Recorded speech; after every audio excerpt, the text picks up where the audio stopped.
I want to thank you very much for welcoming me so wonderfully this afternoon. My name is Segun Odegbami. I was a football player before for Nigeria. I played for the country. I was the captain of the national team.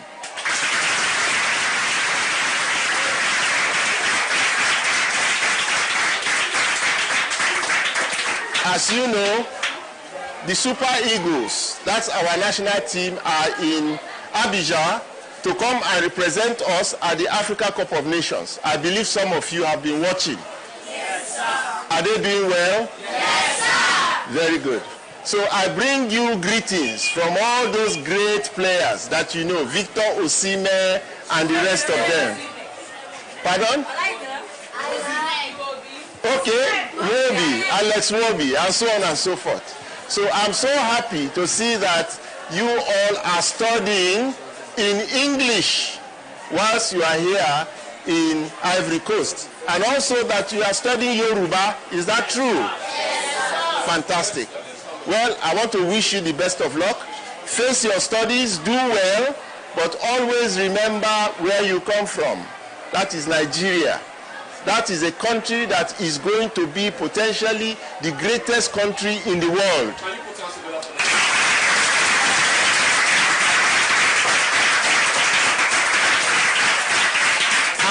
And what you are doing by getting an education in English and in Yoruba and also in French is that you are preparing yourselves to be part of that great world that is coming. So I wish you the best of luck. Do well, represent your country very well, and support the Super Eagles of Nigeria. So I wish you well.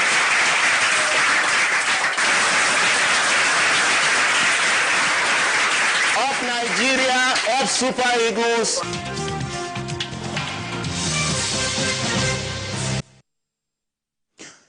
Yeah, you did. What has come to mind is catch them young. So fill these young minds with the impression that Nigeria can be great again. Yes, in their lifetime and in our lifetime, Nigeria will be great again. And it's good to, when you are in a foreign land, it's good to level up with your own people. This is a Nigerian, this is Nigerians in a classroom in Côte d'Ivoire. They are being taught English language, being taught French, and even Yoruba. You know, there's a considerable Yoruba population in that country. The Ejigbo people, for example, they've been there for centuries. Since Adam there, class 1. They've been there for, I don't know. You were there with Adam when he was in his diapers. Yeah. So now he's gone there to tell them to rally support for the Eagles as a former captain of the national team himself, and one of the greatest scorers, perhaps the greatest header of the ball in Nigerian history. So we, as a people, must support the Eagles. That patriotism is trying its best to instill that patriotism in these young ones so that when they grow with it, they will genuinely love their country. Yeah. There are people today who have so much hatred for their country just because of some leaders that they do not like to see.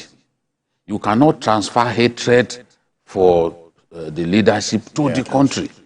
You cannot be abroad and be stoning your country. It makes absolutely no sense.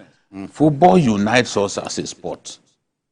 And every one of us will be eager to see how the Super Eagles perform today.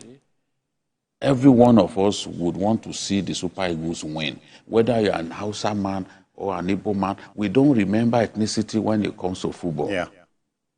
Nothing unites us as a matter of fact, people like football. If Nigeria wins today, you will see a so-called enemy embrace another enemy. Yes. Whatever misunderstanding you have with your friend, at that point, it disappears. Yeah, that's it. You know, so maybe when the celebrations end, you will remember that this person is owing me money for that reason. I've not been talking to Now him. go back to You know, so you go. But so you see, we want to win today, and Yeah.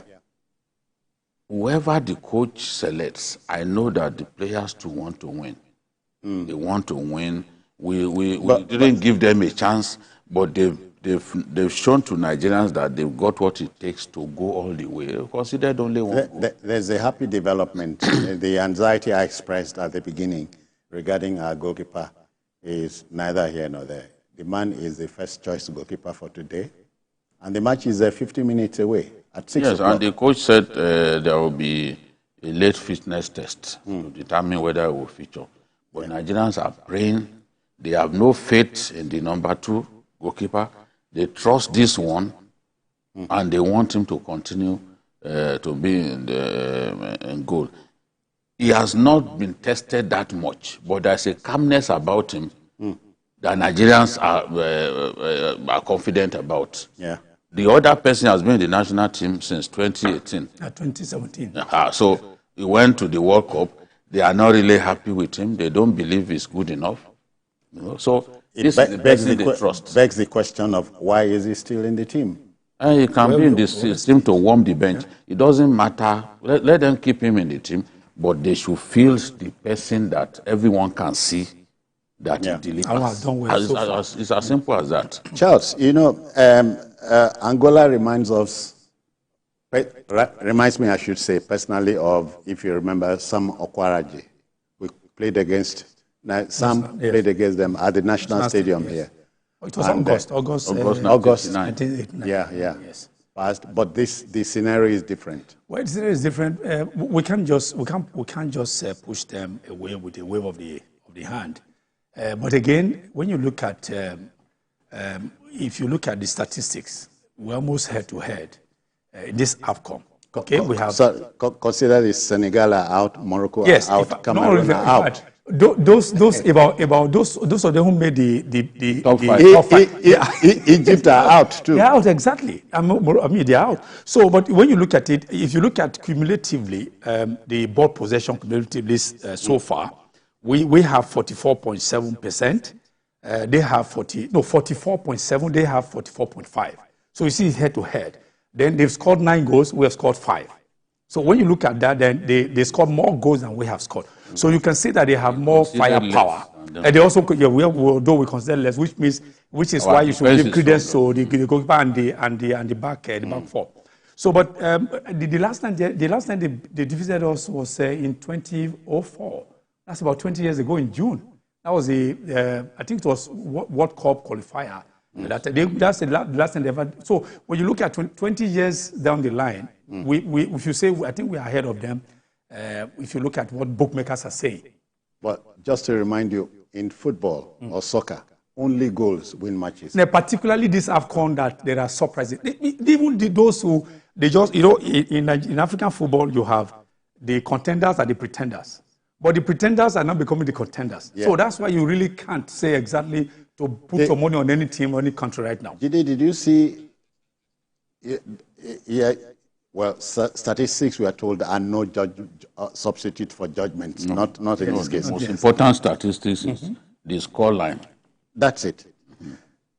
For instance, host Cote d'Ivoire were almost out. Yes, but they had to rely on the best third place losers route. Yeah.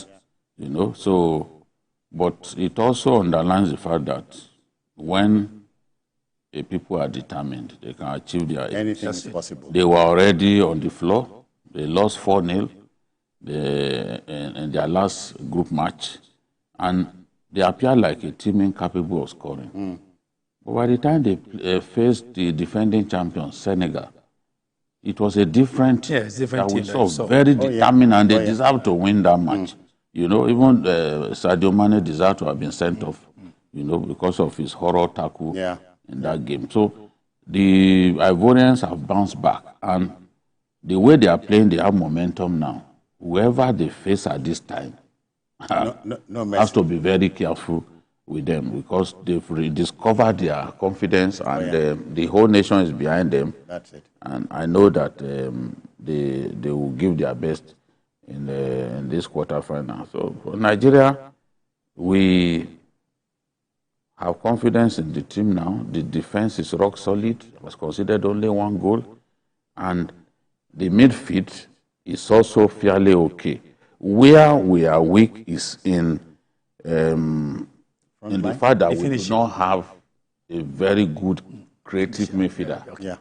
You know, a number 10 who can Somebody supply the balls for an aggressive attacker like Osimhen. You know, so but Osimhen, in spite of that, is showing his energy and is giving his best. Were you surprised, therefore, when they were tested?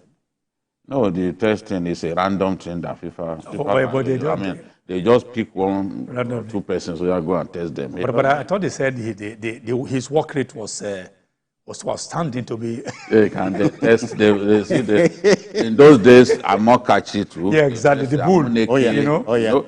Because they do it at random. Other national teams too had their players tested, so they can pick whoever they wanted. So it's well within their rights to do that. Quickly, can you forecast the game? 45 minutes to go. I have absolute confidence in our team. The way they are playing now, I've seen that there is improvement with every game they are playing. So the blending is there. We have good players, but in the past we are not playing as a team. But with every match we are seeing improvement, the blending is there. And with this kind of team, with the quality that they've got in that team, since that blending is there now, it will be difficult for any team to beat this stage. Yeah. So your scoreline? I'm not going to give you a scoreline. This is not politics. We are a pretender. Can you try? I usually watch matches the night before, but I didn't watch this, so I can't give you any. Okay. Yes. All right. That's it. You watch it before they play it. My forecast is it will be 11 against 11. Oh, but that's a focus. Okay. I was talking reality. That's a focus. You are running away from me, but you want me to keep my neck out. All right. So the Super Eagles should carry the day. 2-0. Not asking for too much. Okay, 2-4. All right then. 9-4, sir. Okay, let's go to our next story. You know, marauding gunmen have invaded the residence of a traditional ruler, killed the monarch, and went away with his wife. 2 other people have also been abducted in the process. Now, the mindless bandits stormed the palace of the Olukoro of Koro town. I hope I got that right. That's in Ekiti, local government area of Kwara State. Retired General Shegun Aremu was the monarch so killed. He's a retired general.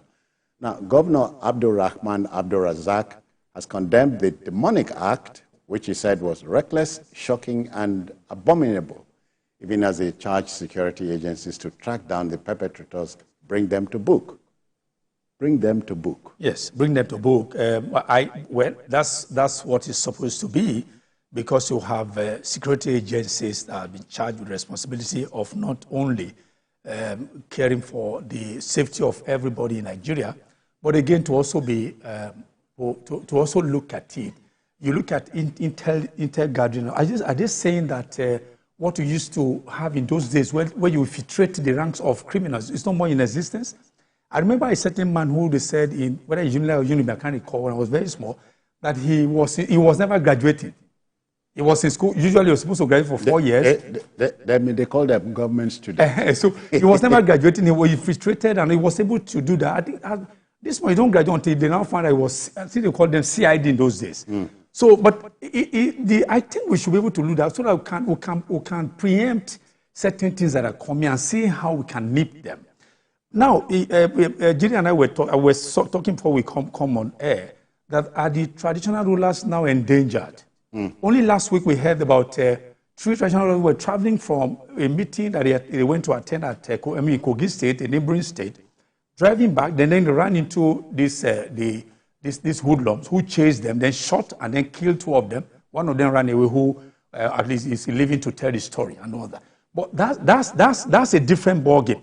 This one, the criminals went straight to the palace of this monarch, killed him, adopted his wife and all that within the palace. Now, if you look at the operations of this criminal, it's not something that happens within 5 minutes or 10 minutes.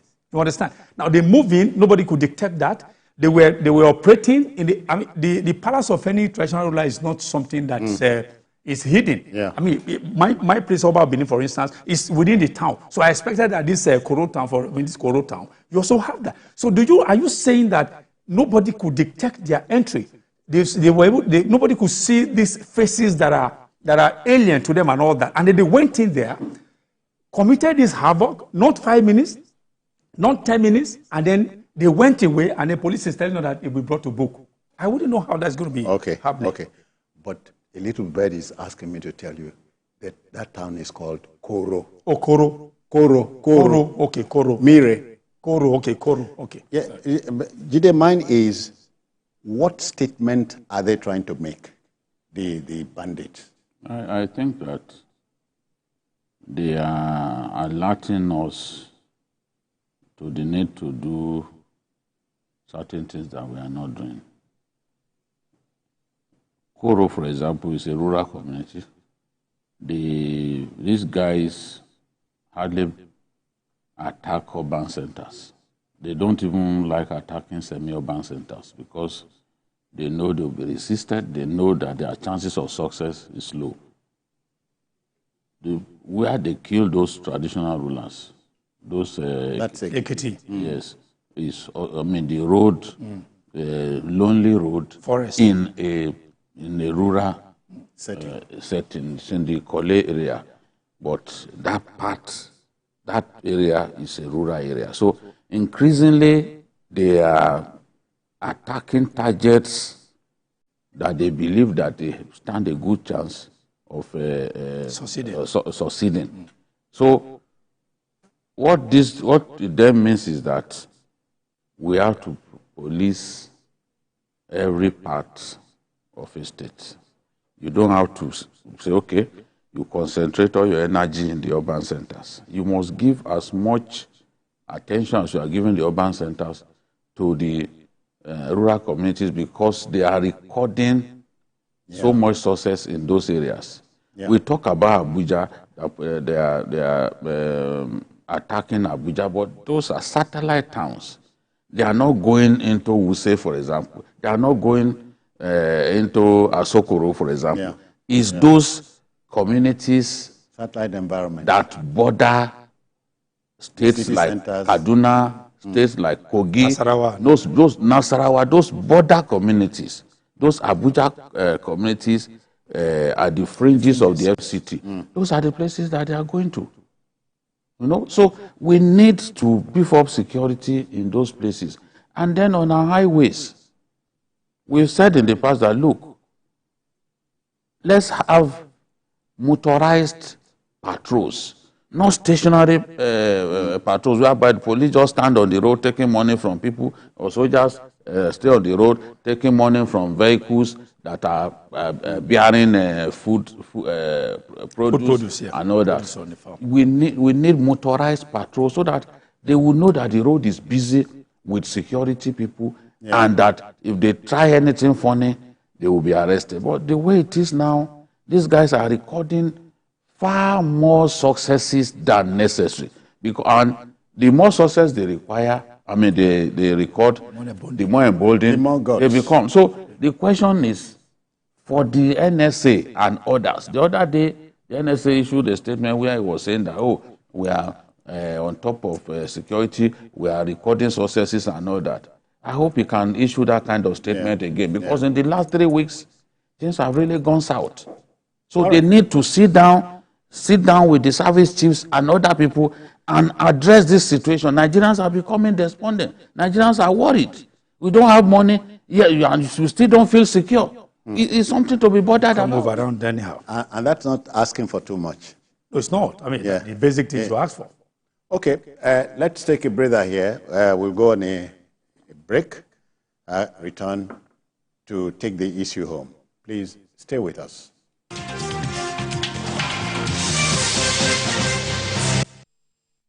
Home from work. In the busy traffic, your car breaks down. Car horns blast. Your car is pushed aside. You call for help. Phone battery blinks and dies. You take a cab. Few miles, tire bursts. What a day. Frustrated, sweating, and tired. Nearing home, darkness envelops the street. Wow! Just one house is bubbling with life. Brilliant lights, loud music, smiling wife, all welcome you. We alone have light? Yes, it's JRB Solar Energy Systems, my anniversary present to us. No matter how dark life is, the sun is gonna shine on everything you do. JRB solar inverters, batteries, solar panels, solar street lights and more. Telephone 0906 752 1111. Email sales@jrbsolar.com. JRB, the sun is gonna shine on everything you do.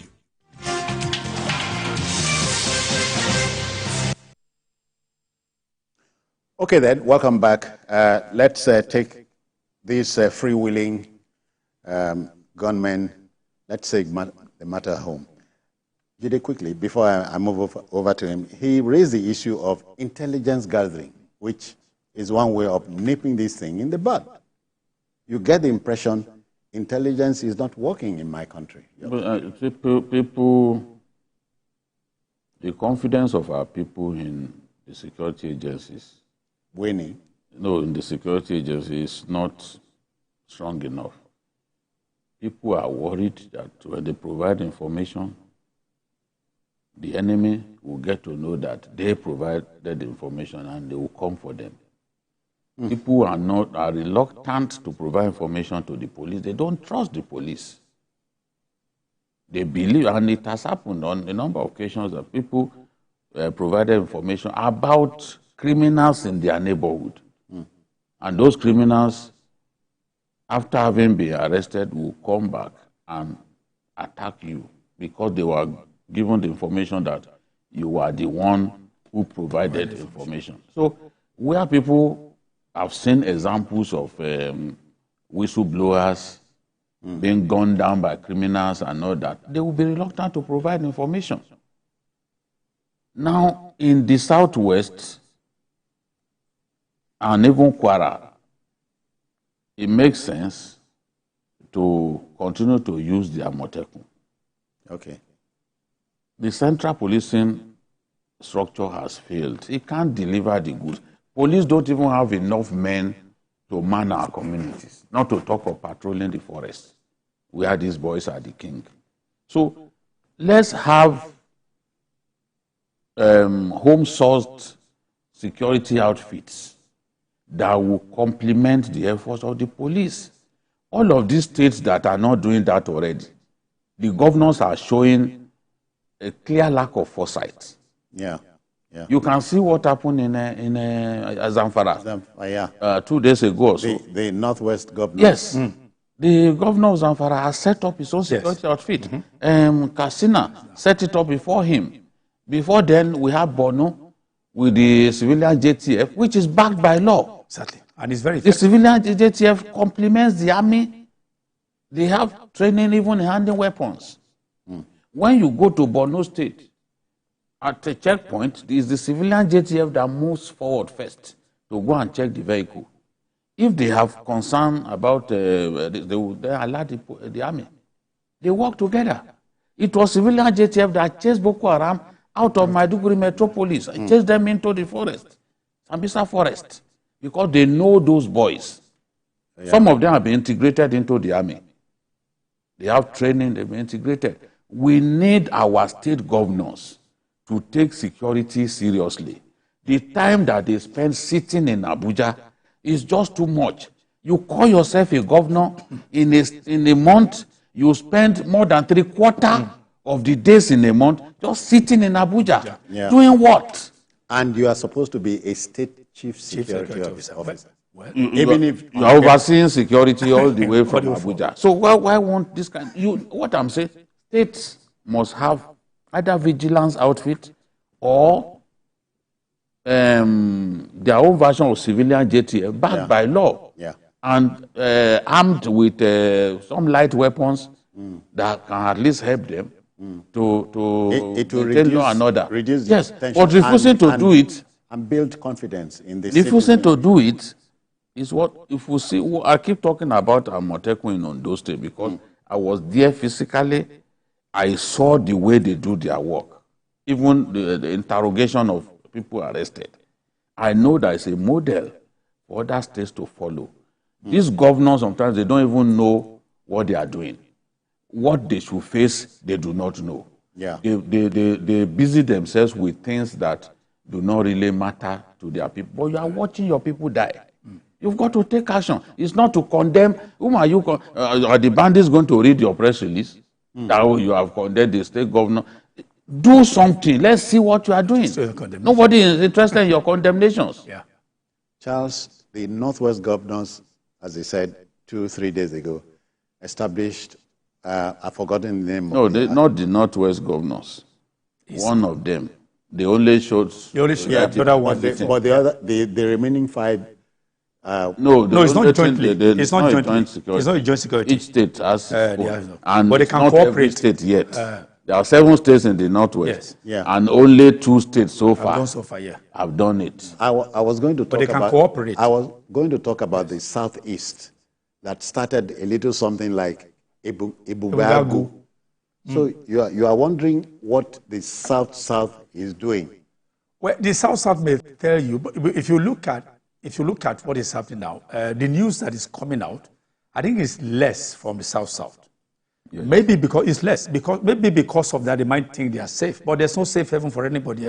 For anybody, I mean, nobody ever thought. I personally never thought as a journalist that these hoodlums will ever gain any traction in the Southwest. Southwest used to be the safest place after Maiduguri town during the heydays of Boko Haram. Southwest used to be the second safest place in Nigeria. But today the story has changed. Ekiti State that used not to be in the news for the wrong reasons, it's now in the news for the wrong reasons. Kwara State, apart from the politics of Saraki and all that will always make the headlines, but now that has been pushed to the other side. So what I think we should do, even the Southwest, to also make it safer, I think there's need for them to also be more creative. They need an outfit in the South because of the topography of the vegetation over there on the land. We need. When I was doing there used to be forest guards. I think if they can tinker with the issue of this forest guard will do the work in the forest, and then whatever they do, they clear it for the Moteka to the police to the. So I think that's how I suppose they should do it. Even Asiwaju in his Renewed Hope document promised to set up forest guards. See, which is good, exactly. Sorry, it has to do it. There's a Wale is of essence now. There's a Wale in Lagos waiting to interact with us. Wale, good evening. Welcome. Yeah, good evening, sir. Yeah, go on. Good evening, journalist Hangout. Good evening, brother. Good evening to everybody in the house. Thank you. I think for us, it's not an hard beat to take. I think the issue is just that we just need 3 things. Reorientation for the police, just like Mr. Babajida says. The people don't trust the police, and that was true. And even recently, I almost get into trouble, just like what he said. In my area, in Amokoko, in Nigeria local government here, at night, the police always stay up and, disturb the motorists, collecting money from them and all of this. And there was one that I know that I almost give out the information, and he almost cost me. But that is not the issue. But for the case of the security, I think 2 things is paramount. If we can fix the case of our sports and the light issue, because the youth are restfulness, they don't have anything to do. If they can, go to the sports venue, all the sport is working fine, not only focusing on football, and there is light for artisans to walk, and for the street is lit up with light and everything. Yeah. Security Wale, thank you. Thank you, Wale. Let me quickly say, because there was something that happened to me. You were talking about the forest guard. Oh, forest guard. Okay, good. It makes sense. Yes, that forest guard. Exactly. You mentioned this in his Renewed Hope document. Yeah. This is the time for the president to sit down with his mind revisit it, and expedite action in setting up the forest guards, because we have so many forests and they become home to these criminals. To these good for nothing criminals. So we need people to man those forests so that they will know that, look, there's no place for them to keep. You move them out to the town and then, exactly. In Borno State, they have something similar to that. But those ones, they lead farmers to their farms. They offer them protection while farming. I saw a good number. I have their videos, you know. So they are similar to forest rangers. But what they do is the farms. Essentially, it provides security for farmers.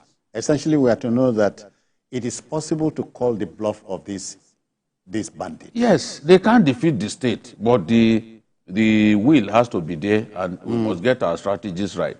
But again, if you, apart from getting strategies, you do know that if there's no enemy within, the enemy without will almost not succeed. So, question we need to ask, rhetorical question, if you will, are there people who are also gaining from this within? Without a doubt. So, if you have people who are gaining, and then they continue to gain, and you know that kidnapping, somebody told me that if you put kidnapping and armed robbery side by side, kidnapping is, it pays more, and it's less dangerous. Exactly. And you shoot a less number of bullets. You don't even shoot. Sometimes you don't even shoot. It's just fear. It's just the weapon they have is fear. It's a weapon of fear. When you create fear in the minds of people, they are ready to which armed robbery can you do? Which armed robbery? Exactly. To collect 100 million. Where? Which armed robbery? All right.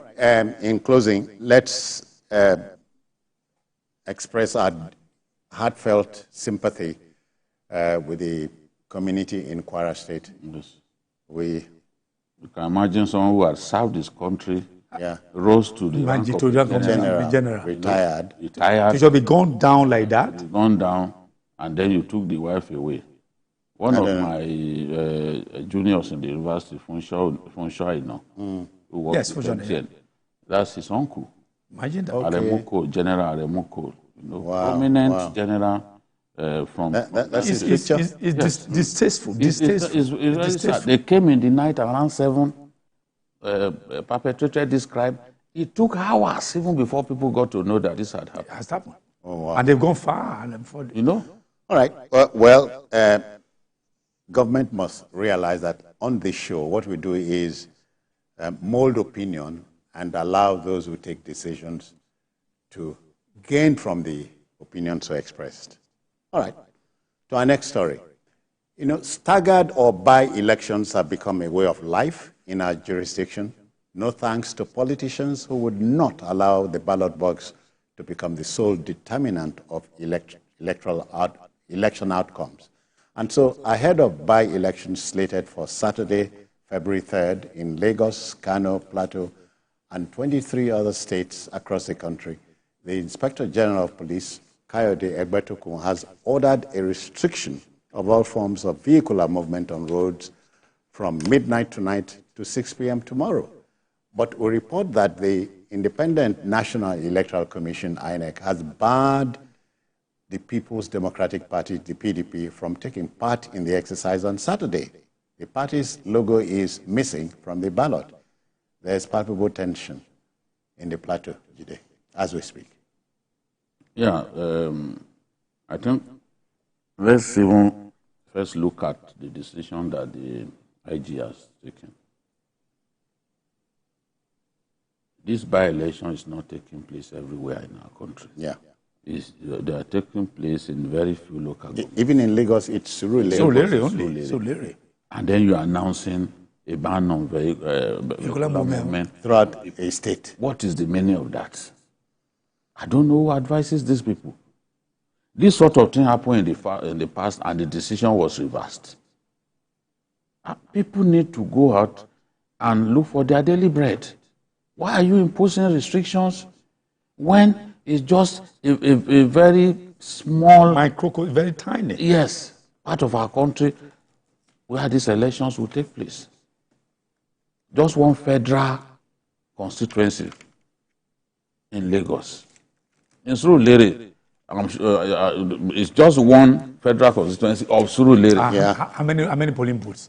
How many polling booths are we going to put in? Not the whole Surulere. And then you are saying people should not move around.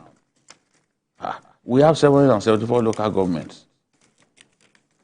This election is taking place in less than even a quarter of those local governments. And we are saying people should not move around freely. It should only affect areas where the election will take place. Yeah. Those understandably so. Yes. Where elections, when you go to some countries, even our neighbors, even on election day, there's no restriction. In Ghana, for instance, people just go and to the market. You vote, and then you go and continue your normal life. Not that you shut down the whole country because of an election. So I hope that the IG will reverse this decision to say, except if the press statement, maybe there's an error in the press statement that I mean, this nationwide. We don't need a nationwide ban on vehicular movement. You get the impression that the country is going on a national election again. And it's not. It's not a national election in the real sense of the word. In terms of the number of people that will take part, we also all know that by elections, turnout is usually extremely low. Yes, because of you won't even have a feeling that elections is taking place. Even in that rural area, you won't even have a feeling that election is taking place because many people will simply ignore it. So let's leave our people, let our people. They are going through a lot already. Let them be able to go out and look for their daily bread. So that's one. Talking about what happened in Plateau State, INEC insists that the PDP would not be allowed to take part in the election. And what INEC is saying is, look, the appeal court order is what they are staying, they are abiding by. And what INEC usually does is, it will abide by the last court order. If that order is set aside, INEC will abide by the decision setting aside. For now, no court has set aside that appeal court decision.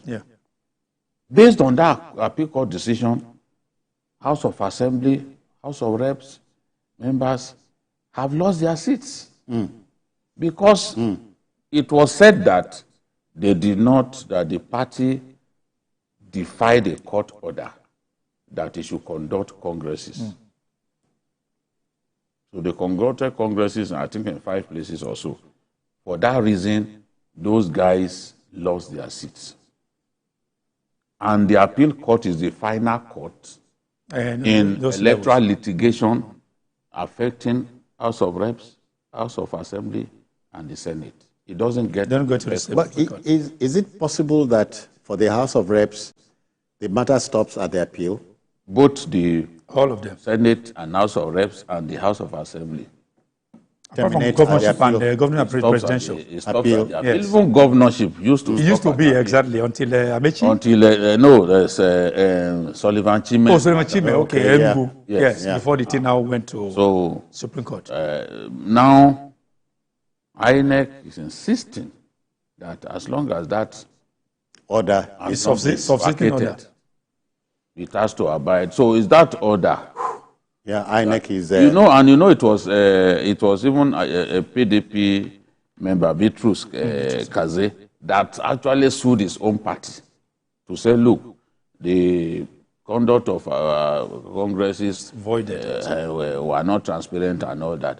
The PDP claimed that it conducted primaries, but the court said there was no document, no communication to it, indicating that indeed they conducted those congresses. All right. So for that reason, the null and void. Yes, it was rendered null and void. So that is that is where we are on that matter. That's why they removed them from the ballot. Okay. All right. Charles, but mine is, it's a two-way street. While we are saying the IG was a little high-handed in shutting down a large chunk of the country. 26 states out of 31. 31 plus Abuja. Yeah, That's a whole lot. So it's a two-way street. The politicians in the country must give us a long break. Because if they abided by the rule of the game, we won't be here. But who do you blame?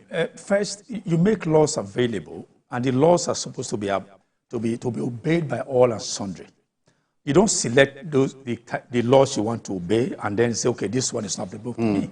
Okay, we've been gravitating towards a high tech or what we call this internet-based election and all that, where we're talking about electronic transmission, voting, beavers and all that. Even accreditation. Accreditation, the beavers. Why do we have all those acronyms? You have beavers, you have IREV, you have all manner of jargon they are telling us. It is to get our electoral system right, where you would reduce the human interface. Hurry, Charles? Are we in a We're not in a hurry. I think, okay, maybe you are making haste too slowly, if you wish, if you will. So it's to, the reason why we're going that way is to reduce the human interface and also to reduce this analog way of counting that is prone to corruption. So if you deploy the internet, for instance, you can disrupt whatever. Now, okay, but what are the people doing? They said that as even the umpire INEC. How INEC has INEC been above board? Even is INEC also following its own guidelines in all this? INEC is also culpable. Charles, when you have an environment where you can't punish bad behavior, anything. Yeah, exactly, because people just, anything. You embolden them. Because, okay, look at, just like we talk about now.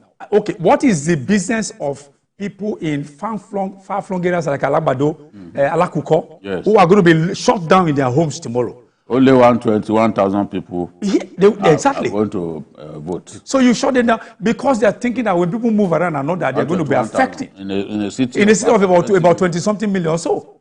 So what we are saying is that can we continue to improve on the electoral process by relying more on the issue of this high-tech or digital election like they do overseas? Okay, if I mention overseas, I think I mentioned places that are too far-flung. Even in Ghana, I have a friend of mine who lived and did business in Ghana for a long time, Theophilus Akatuba. He was in Ghana, and he has told me about how they do it, just like what you said. You go to the market, for instance, maybe you go to Igbo. After casting your vote, you go to Igbo market. Yes. You just say, okay, this is what I voted. They move around and nobody does anything. But here, you need to shut down a whole economy. Economy that's already fragile. Yes. People don't know where the next meal will come. People don't know exactly what is going to happen to them next. Then you shut down the economy. There are people who are into vocations. They don't feed except they go out that same day. Yeah. The vulcanizers and all that. Bus drivers. Bus drivers. Then you shut them down for how many? It says 6 a.m. to 12. That's a whole day. To 6 okay, what business will you do between after 6 p.m.? Midnight tonight to 6 p.m. Okay, what business would you do when the curfew is 12 a.m. to 6 p.m. 6 that's what I'm saying. It's a whole day. So okay, after 6 p.m. it's okay, you cannot go out. What business will you do? Okay, how many passengers will you carry?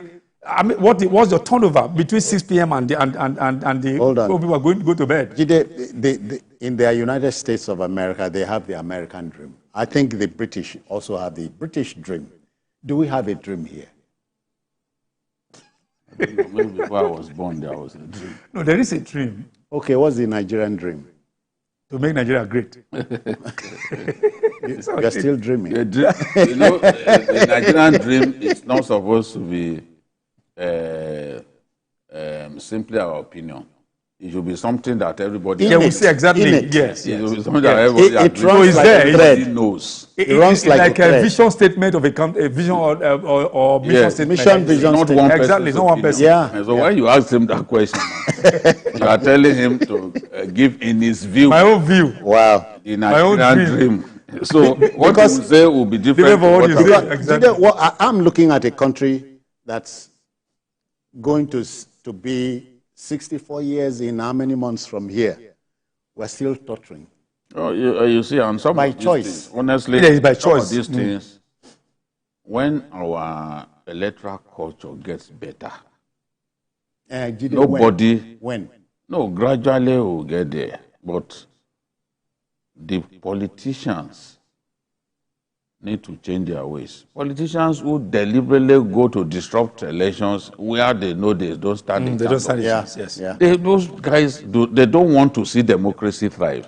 So the IG thinks, oh, if we do not stop politicians, for example, from going around with their security aids on election day, they will use those security aids to arrest their political opponents. They will use them to disrupt polling and all that. So this action that is taken is like a preemptive action. They are taking preemptive action because he's explaining that if we don't do it, people will move around with buses full of thugs, and they will be attacking police centers. Okay. I hear Bayelsa wants to come online. Why not? Maybe we hear you are in faraway Bayelsa. What can you tell us? Good evening. Good evening, sir. Welcome. Thank you. Do you have by-election in your state? Bayelsa is fine. Do you have by-election there? No, we don't have. Maybe Yes, we don't have. My contribution is with regards what Mr. Kolade said concerning INEC banning the PDP from participating in the Plateau election. He said there is no court that has vacated the appeal court judgment. Yes. I think that is not right.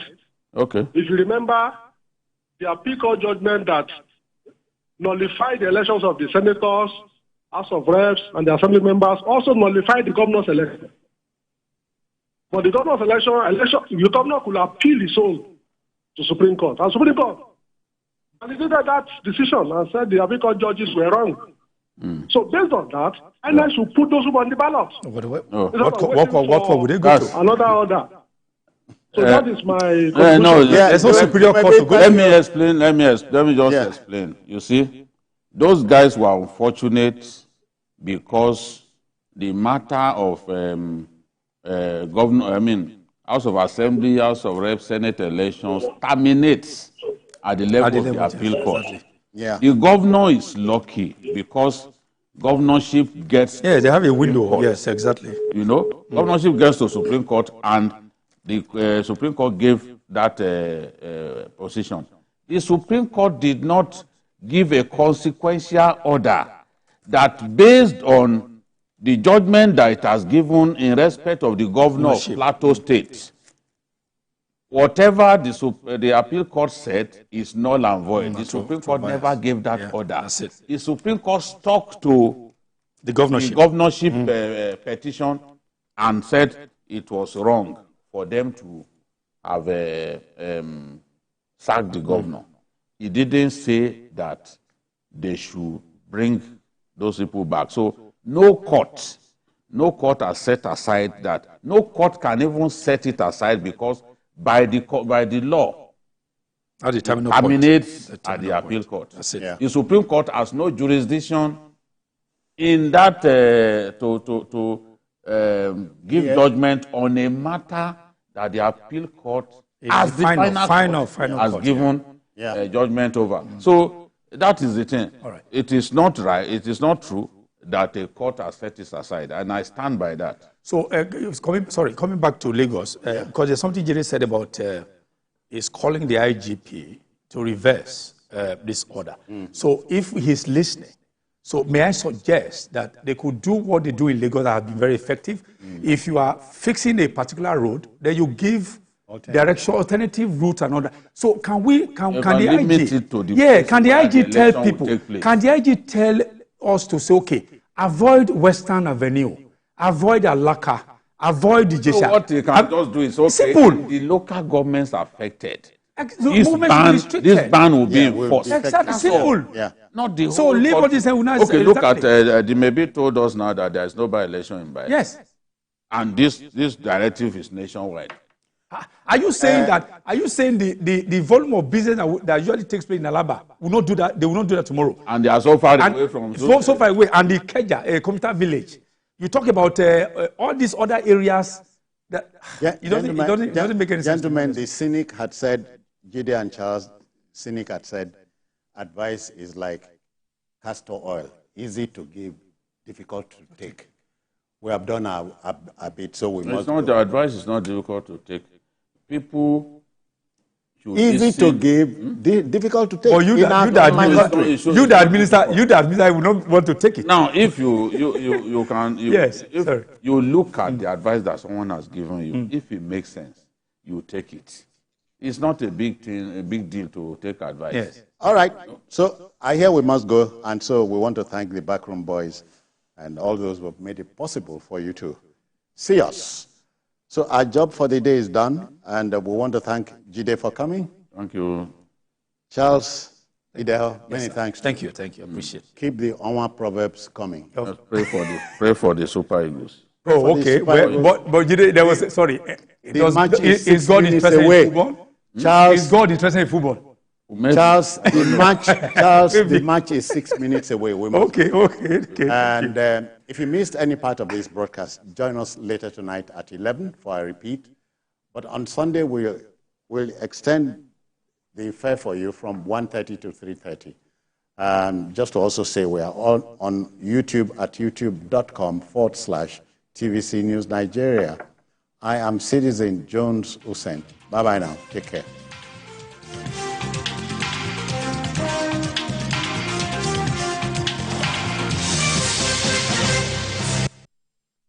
Is a paid presentation by ShopX TV. ShopX TV has brought you the latest innovations in lifestyle, fitness, and cooking from across the globe. And now, we are proud to introduce to you a game changer for your home security. The ShopX TV Smart Security Collection. The amazing collection includes the Bionic Floodlight and the Sight Bulb HD Cam.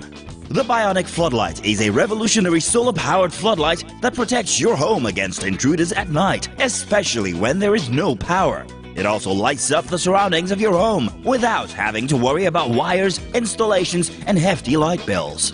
That's right, our Bionic Floodlight is a wireless, solar-paneled, motion-activated, multi-directional floodlight that showers a super span of light across your home and surroundings. The outdoor solar panel absorbs the sun all day to energize a flood of light at night. And because it is water-resistant, it will not get damaged in the rain.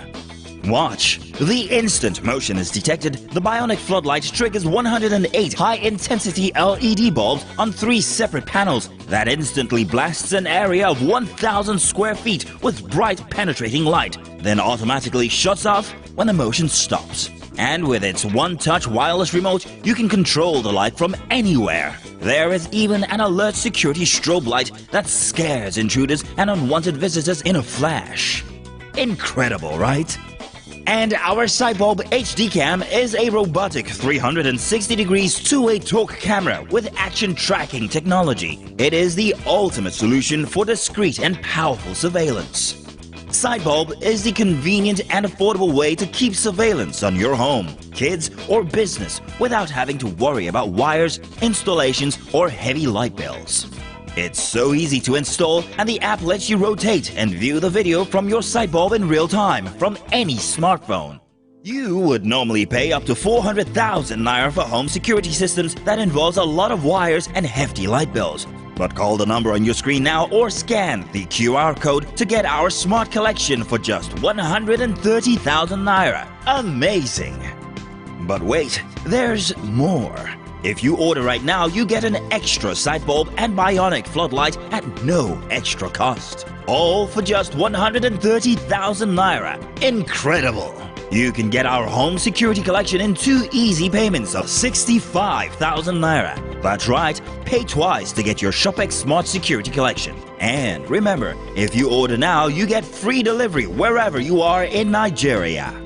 But hurry, limited stocks available, so call the number on your screen now or visit our website to place your order while stock lasts. The preceding was a paid presentation brought to you by ShopX TV.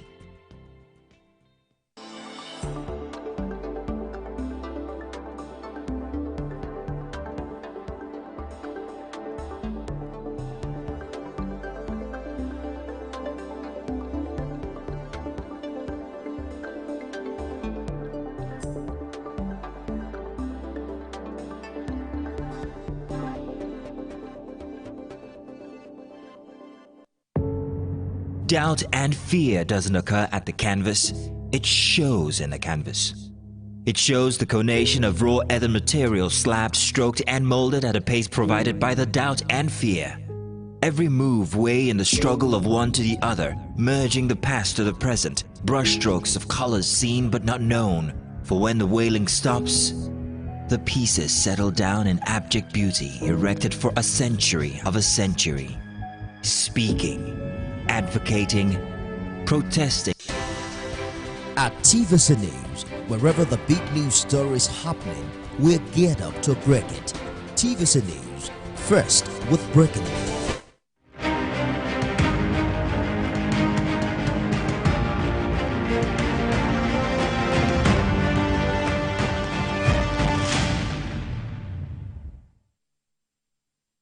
You're watching Beyond 100 Days with Nifemi Oguntoye. All eyes on Cote d'Ivoire as the quarterfinal match between Super Eagles and the Black Antelopes of Angola is underway.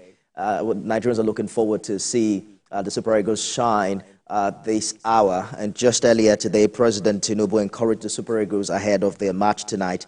The video of the moment was shared by the president's son, Sheyi Tinubu, who noted that the president called to motivate the team ahead of their quarterfinal encounter in the ongoing African Cup of Nations 2023. The video was shared by the president's son on his Instagram stories, captioned, quote, Mr. President, encouraging the team ahead of the AFCON quarterfinal match with Angola.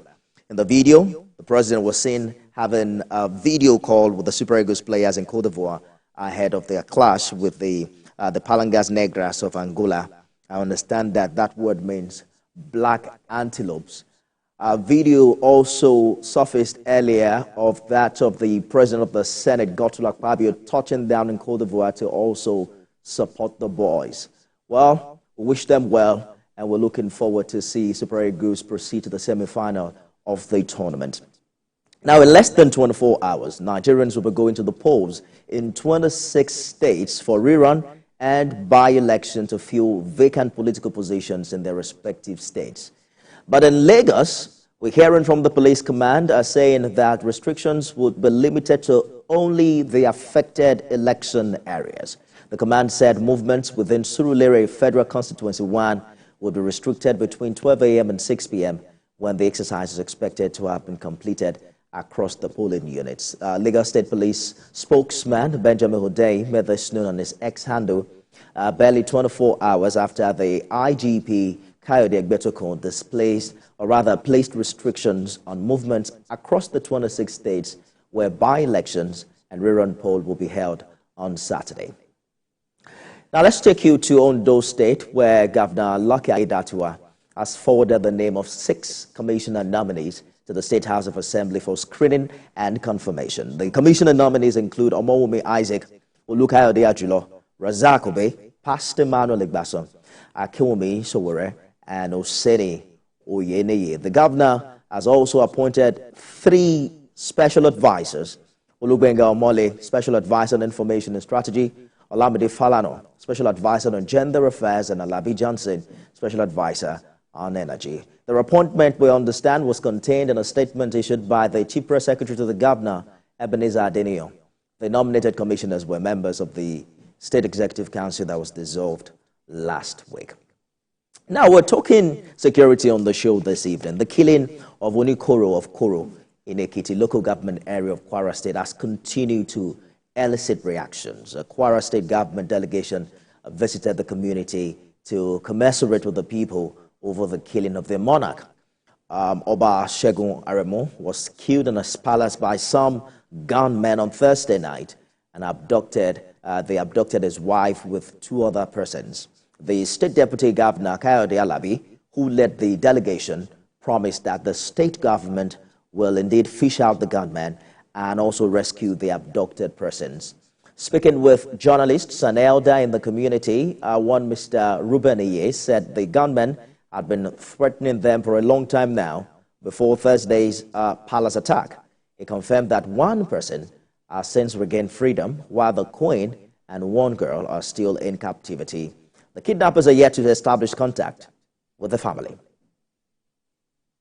I assure you, we had a chat last night, but I assure you, determined to do everything in his power to talk to the president and also make sure we arrest him.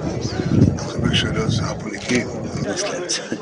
And I can assure you we are everywhere. I don't want to divulge some of the things we are doing for obvious reasons. But be sure that we're doing a lot, and before long, the long arm of the law. It happened that this is how they ended. I mean, they come out with all their threats. For a long time, they have not allowed us even to farm. Some people that came from afar to farm around here were sent away by them that they should. So they have been threatening us, and this is the peak of their threat. You can join the conversation right now on X using the hashtag Beyond 100 Days. Remember to tag at TVC News NG and at Nifemi Oguntoye. Joining me live from our Abuja studios, policy analyst Malcolm Osehan, for more on this development. Mr. Osehan, thank you for joining us on the program. Close to 1,700 people, we are told, have been abducted within the 8 months of this administration, and that's according to the Civil Society Joint Action Group. The current situation now has been described as a kidnapping epidemic. Is it clear what is responsible for this challenge? Hello, Nifemi. Thank you for having me, and thank you for the opportunity to exchange. Well, Nifemi, if government knows the man that sells orange across your street, if government's aware of the woman that sells banana with a child across your street, if government can tell when these people came to Abuja or Lagos in your case, if government can track who they stay with, when they leave the house, or not, basically whenever they came to Abuja, who they stay with, and when they are leaving and what they are doing, government can easily, track crimes. So I think it's a case of identity. Who are these people? So when you watch in the movies or or TV shows, sometimes you notice that when thieves or armed robbers break into a home or banking hall, the first thing they try to make sure is that they cover their face, because by the time they can be identified, it's a strong lead for law enforcement agency. But the thing with Nigeria now currently is that these people, is the audacity for them to go, kidnap, rob, and do all these things that they do without even covering their face, because they know that you can't track them, you can't tie them to anything, you can't really, you don't know where they stay, so they come with their face. Recently, good policing was done, and recently, and they were suspects were apprehended. I think earlier this year. I'm not certain. Thieves broke into a home and they tried to get, to cause harm and all of those things. But the CCTV camera helps in the case, and then the police could apprehend these people because they could be identified. Now, I don't know how long it took the police, but the truth is, I'm certain that because somebody could find out and say that, oh, this is this person, that's why. The major cause, I think, root cause analysis for all of these things will be that government doesn't know who is who. Plate numbers of cars, you don't even know who's driving which car. You can't tie everything. You can't tie to somebody, to a person, or all these things. So I think the main issue is identity. If you have a central database, Indeed. Hello? I hear you clearly, and the idea of having NIN, BVN, and what have you, I've also called to mind the question of whether or not we've been able to centralize all this information. But some would say insecurity is also tied to weak local governance, corruption, limited government presence, and even lack of rule of law. But what role do you think the current economic situation is playing in all of this, particularly the endemic challenge of poverty? As poverty, you mentioned poverty. So you see, crime can be tied to poverty. crime can be tied to poverty and hunger. You know, a hungry man is an angry man. So, and with the numbers, 133 million people, the multi-dimensionally poor, that's enough to scare everybody. So you have people that of different dimensions that are, you know, hungry at one point. So it means they're angry at one point, and so they'll do everything, every means to feed. What I'm saying is that government can actually leverage on technology to solve these problems. You know, central, even if it's the name that's the unique identifier, the BVN is doing its part in the banking sector, but government needs to centralize these things, need to centralize data. Everybody has to be tied to something where you could track people. When I mean, kidnappers are calling people and you can still track them. They're using their credit cards and you can still track them. And if you have 103 million people that are multidimensionally poor, I don't know, I don't think what is going on should actually surprise us. But the good thing is that the government, this administration has actually, you know, positioned itself by prioritizing, you know, ICT and prioritizing poverty alleviation. You know, they went ahead to rename the ministry by also including poverty alleviation, you know, the first goal on the SDG. So there's a lead there. There are intentions, good intentions, but you cannot truly alleviate poverty if you are not in the lives of these 133 people. And the only way you can be in their lives, you know, is to leverage on technology, where government is omnipresent. You know, find a way to track disbursement disbursement of financial aids, you know, loans or grants. You know, find a way to track and manage distribution of palliative, non-monetary palliative, monetary palliative, whatever form. Find a way to track and manage the proportion of men, women, and children's progression out of poverty. So government has to find a way to be in their lives, and leveraging on technology. E-government is for me the preferred answer. You know, and interestingly, interestingly, we seem to be paying a lot of money, or rather using a lot of our resources for the issue of insecurity. Perhaps the largest chunk of the can you say that again? Budget. I was saying that perhaps the largest chunk of the 2024 budget is going into the issue of security. But how do you explain that the military and other security agencies have been able to decimate insurgency to an extent in the Northeast, but kidnapping and other forms